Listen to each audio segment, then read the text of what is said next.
കേരള വനനിയമ ഭേദഗതി നടത്തുന്നതിനുള്ള സംരംഭത്തിൽ നിന്ന് സർക്കാർ പിന്മാറുന്നു എന്ന് ബഹുമാനപ്പെട്ട മുഖ്യമന്ത്രി ഇന്ന് അറിയിച്ചത് ഏറെ ആശ്വാസത്തോടെ സന്തോഷത്തോടെയാണ് കേരള സമൂഹം, വിശിഷ്യ കർഷക സമൂഹം, മലയോരത്തെ മനുഷ്യർ ശ്രവിച്ചത് എന്നുള്ളത് നന്ദിയോടെ അറിയിക്കുകയാണ്. ഈ ഒരു ആവശ്യത്തിന് വേണ്ടി മലയോര ജനത, കർഷക സമൂഹം, പ്രത്യേകിച്ച് വനാതിർത്തികളിൽ താമസിക്കുന്നവർ ഏറെ ആശങ്കകളോടെ സമരരംഗത്തായിരുന്നു.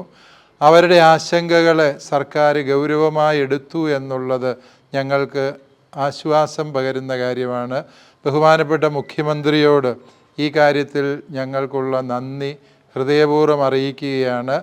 എന്ന് മാത്രമല്ല, ഞങ്ങൾ ഉന്നയിച്ച 2 അടിസ്ഥാനപരമായ പ്രശ്നങ്ങളാണ് ഈ വനനിയമ ഭേദഗതി ബില്ലിലുണ്ടായിരുന്നത് കർഷക ദ്രോഹപരം എന്ന് ഞങ്ങൾ കരുതുന്നത്. ഒന്നാമതായി, വനപാലകർക്ക് അനിയന്ത്രിതമായ അവകാശങ്ങളും അധികാരങ്ങളും നൽകുന്നതിലൂടെ കർഷകരെ ചൂഷണം ചെയ്യാനും അവരെ അപകടത്തിൽപ്പെടുത്താനും അവരുടെ മേൽ അന്യായമായ നിയമ നടപടികൾ സ്വീകരിക്കാനും ഈ വനപാലകർക്ക് അതിലൂടെ അവകാശം ലഭിക്കുന്നു എന്നുള്ളതായിരുന്നു. മറ്റൊന്ന്, വനപാലകരുടെ യഥാർത്ഥ ഉത്തരവാദിത്തമായ വനസംരക്ഷണം, അതുപോലെ വന്യമൃഗങ്ങൾ കൃഷിഭൂമികളിലേക്ക് കടന്നു കയറുന്ന സാഹചര്യം ഒഴിവാകുക, അതിനുവേണ്ട നടപടികൾ സ്വീകരിക്കേണ്ടത് വനപാലകരുടെ ഉത്തരവാദിത്തമാണ് എന്ന് പറയുന്ന യാതൊരു നിയമ വ്യവസ്ഥകളും ഈ ഭേദഗതിയിൽ ഉണ്ടായിരുന്നില്ല എന്നുള്ളതും ഞങ്ങളെ ആശങ്കപ്പെടുത്തിയിരുന്ന കാര്യമാണ്. ഈ 2 പ്രതിസന്ധികളെക്കുറിച്ചും ബഹുമാനപ്പെട്ട മുഖ്യമന്ത്രി ഇന്ന് പത്രസമ്മേളനത്തിൽ എടുത്തു പറഞ്ഞു എന്നുള്ളത് ഞങ്ങൾക്ക് കൂടുതൽ സന്തോഷവും ആശ്വാസവും പ്രദാനം ചെയ്യുന്ന കാര്യമാണ്. ഇതിൽ കൂടുതൽ പ്രതിഷേധങ്ങൾ, പ്രത്യേകിച്ച് രാഷ്ട്രീയ തലവും അങ്ങനെ വന്നതിന് ശേഷമാണ് സർക്കാർ ഇത് പുനഃപരിശോധിച്ചതെന്ന് നമുക്ക് തോന്നുന്നുണ്ടോ? അങ്ങനൊരു വിലയിരുത്തലുണ്ട്? തീർച്ചയായും ജനവികാരങ്ങൾ ഒരു നിയമത്തിനെതിരായി വരുമ്പോൾ ആ ജനവികാരത്തെ സർക്കാർ മനസ്സിലാക്കുകയും വേണ്ടത്ര ഗൗരവത്തോടെ അതിനെ സമീപിക്കുകയും ചെയ്യുന്നു എന്നുള്ളത് ഞങ്ങളതിനെ വളരെ പോസിറ്റീവായിട്ടാണ് കാണുന്നത്.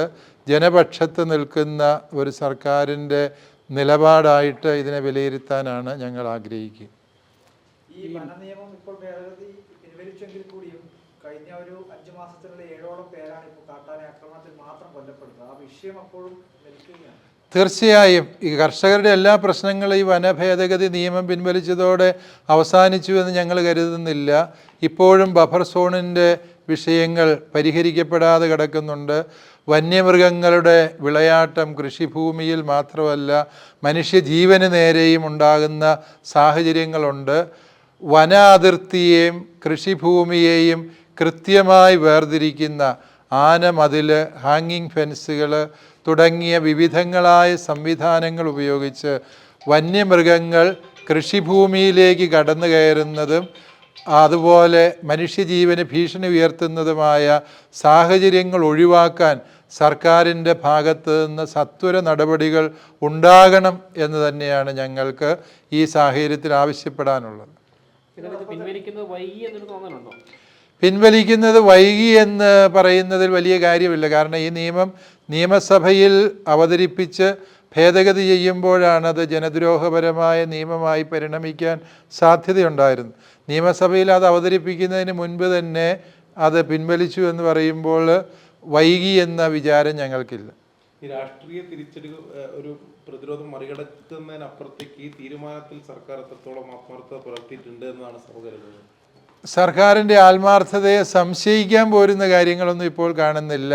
കർഷകർ ഉന്നയിച്ച 2 ആവശ്യങ്ങളും എടുത്തു പറഞ്ഞുകൊണ്ട് കർഷകരുടെ ഒപ്പം നിൽക്കാൻ സർക്കാർ ആഗ്രഹിക്കുന്നു എന്നും ബഹുമാനപ്പെട്ട മുഖ്യമന്ത്രി പറയുമ്പോൾ അത് മുഖവിലേക്ക് എടുക്കാൻ തന്നെയാണ് ഇപ്പോൾ ഞങ്ങൾ താല്പര്യപ്പെടുന്നത്.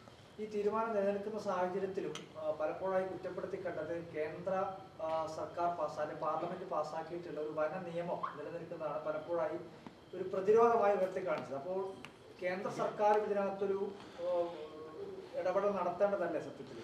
തീർച്ചയായും വന്യജീവി സംരക്ഷണ നിയമം എന്നത് കേന്ദ്ര സർക്കാരിൻ്റെ നിയമമാണ്.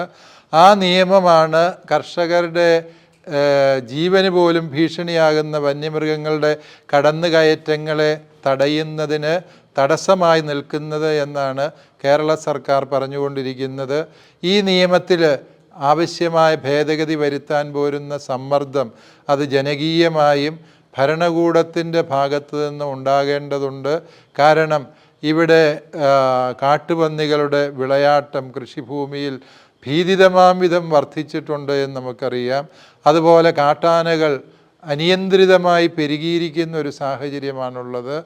അതുപോലെ കടുവ, മയിൽ, കുരങ്ങ് തുടങ്ങിയ എല്ലാ ജീവികളും കൂട്ടത്തോടെ ഇറങ്ങി കർഷകൻ്റെ വിളവുകൾ നശിപ്പിച്ചുകൊണ്ടേയിരിക്കുകയാണ്, അവൻ്റെ ജീവൻ അപകടത്തിലാക്കിക്കൊണ്ടേയിരിക്കുകയാണ്. ഈ ഒരു ദുരവസ്ഥയ്ക്ക് പരിഹാരം കാണാൻ ഏത് നിയമമാണോ ഭേദഗതി ചെയ്യേണ്ടത് അത് ഭേദഗതി ചെയ്യണം.